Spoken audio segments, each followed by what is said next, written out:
Tant que tu n'as pas déposé au moins un CV chaque jour sur une année, tu ne peux pas prétendre avoir beaucoup cherché.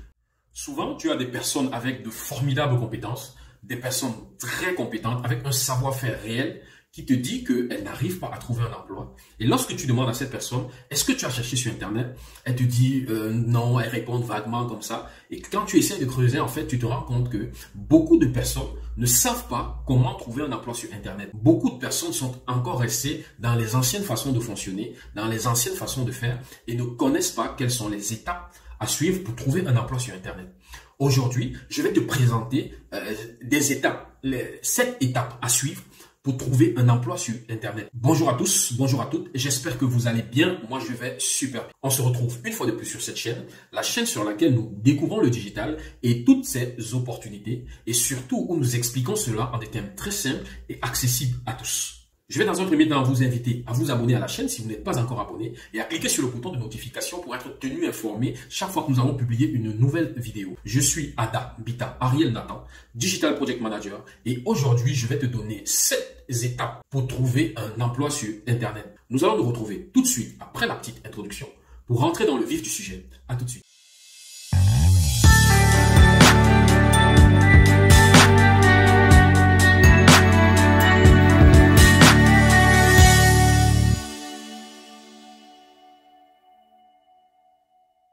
Il s'agit donc de te donner la liste de 7 étapes que tu dois suivre pour trouver un emploi sur Internet. En effet, la première étape est d'identifier les sites de recherche d'emploi les plus pertinents. Sachant qu'il existe beaucoup de sites de recherche d'emploi, il s'agit d'identifier les plus pertinents pour l'emploi que vous recherchez, pour vos objectifs. Tous les sites d'emploi ne sont pas pertinents pour vous. Il s'agit donc d'identifier les sites les plus pertinents et les mieux adaptés à votre recherche. Ça, c'est la première étape. La deuxième étape, lorsque vous avez trouvé les sites les plus pertinents, c'est de créer un profil en ligne. Il s'agit ici de créer votre profil en ligne et d'y renseigner toutes les informations nécessaires car votre profil sera donc ainsi accessible aux recruteurs qui sont susceptibles d'être intéressés par votre profil. Assurez-vous que votre profil il est complet, qu'il est bien écrit. Ajoutez toutes les informations pertinentes, notamment sur votre expérience, sur votre cursus, sur votre diplôme, sur votre savoir-faire, qu'il s'agisse de compétences hard ou de compétences soft. Mettez toutes les informations que vous jugez pertinentes, qui sont susceptibles d'intéresser les potentiels recruteurs. La troisième étape, c'est d'utiliser des mots-clés pertinents. Il s'agit donc d'utiliser des mots-clés pertinents pour optimiser votre profil et votre recherche d'emploi. Utiliser les mots-clés pertinents pour optimiser votre profil, ça veut dire que dans votre description sur votre profil, vous devez y introduire les mots-clés que vous souhaitez être mis en avant pour pouvoir facilement être repérable par les recruteurs ou les potentiels recruteurs. Utilisez également des mots-clés pertinents pour votre domaine d'activité, pour votre niveau d'expérience. La quatrième étape, c'est de postuler à des emplois en ligne. Ça veut dire que vous devez effectuer cet effort de postuler à toutes les offres qui répondent à vos critères. Ne laissez aucune offre passer. Ne simplifiez aucune offre. Plus vous aurez postulé, plus vous avez de chances ou de potentielles chances d'être retenu quelque part. Vous convenez avec moi que si vous postulez 2 fois seulement et que l'autre il a postulé 10 fois, il a plus de chances de faire mouche que vous. Donc, multipliez vos candidatures aux postes qui vous intéressent. Le plus possible, c'est l'idéal. Moi, j'aime à dire aux jeunes qui me parlent de recherche d'emploi que tant que tu n'as pas déposé au moins un CV chaque jour sur une année, tu ne peux pas prétendre avoir beaucoup cherché. Beaucoup là, c'est pas assez. Chaque fois que tu demandes à un jeune, est-ce que tu as déjà cherché, il te dit, j'ai déjà déposé beaucoup de CV. Tu lui dis, ok, tu as déposé combien de CV sur une année? C'est rare sont ceux qui vont te dire qu'ils ont déposé 10. Sur une année, ça veut dire que tu n'es même pas capable chaque jour de postuler à une offre d'emploi, mais tu estimes avoir déjà trop cherché. Donc, la quatrième étape, c'est de postuler aux offres d'emploi. Et à chaque fois que vous postulez, ajoutez une lettre de motivation lorsque cela est demandé et rassurez-vous toujours que votre CV est à jour et correspond au poste auquel vous postulez. Il ne s'agit pas d'avoir un CV standard avec lequel vous postulez à toutes les offres. Non, non et non. Parce que chaque offre a ses spécificités, chaque entreprise a ses besoins. Donc, en fonction du descriptif du poste, en fonction du descriptif de l'offre, vous devez pouvoir adapter les informations que vous mettez sur votre CV, adapter les informations que vous mettez dans la lettre de motivation. La cinquième chose à faire, c'est de réseauter en ligne. Utilisez les réseaux sociaux pour développer votre réseau et entrer en contact avec des potentiels recruteurs. LinkedIn étant le réseau social professionnel par excellence, il est inconcevable qu'un jeune qui cherche l'emploi, que quelqu'un, qu'il soit jeune ou vieux, que quelqu'un qui cherche l'emploi ne soit pas inscrit sur LinkedIn. C'est très bizarre, ça fait même peur à la limite. Et dites-vous bien que le réseau s'établit sur une période, ça prend du temps. Donc, plus tôt vous commencez, mieux c'est. Ça veut dire que dès le moment où vous êtes en première année de formation, par exemple, vous venez d'avoir le bac, vous êtes en première année de formation dans une école d'ingénieur, etc. Commencez à créer votre profil sur LinkedIn et à établir votre réseau, à créer votre réseau, à partager avec ce réseau, à les tenir informés de votre évolution et de beaucoup de choses qui se passent chez vous. Ce qui va faire qu'à votre sortie, vous aurez déjà reçu beaucoup de propositions si vous avez bien fait ce que vous devez faire. Donc, il est important de créer un profil et de créer un réseau sur les plateformes professionnelles dédiées à cela, notamment comme LinkedIn.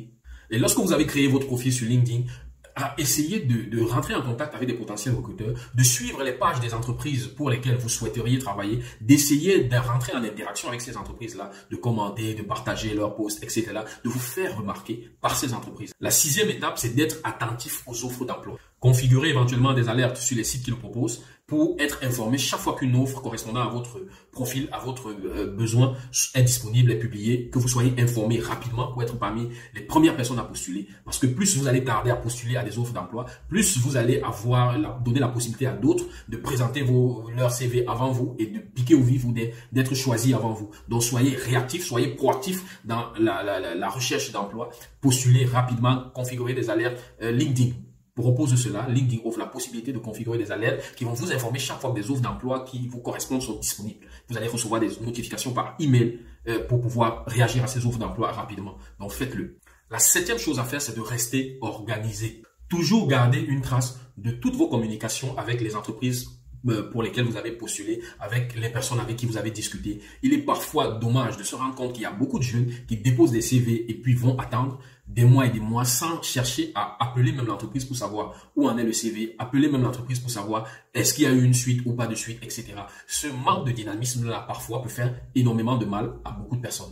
Donc, parfois, le seul fait d'appeler pour se renseigner de manière très cordiale sur l'état d'avancement du processus de recrutement peut vous permettre ou peut vous permettre de faire la différence par rapport à beaucoup d'autres candidats. Donc, c'est important de garder une trace écrite de toutes les entreprises dans lesquelles vous avez publié, de se renseigner régulièrement auprès de ces entreprises pour savoir où en est le processus de recrutement, etc. etc. L'idéal, c'est d'utiliser une fiche Excel, un tableur Excel où vous faites des tableaux avec les listes, avec les entreprises pour lesquelles vous avez postulé, les postes, les dates où vous avez postulé, les contacts, etc.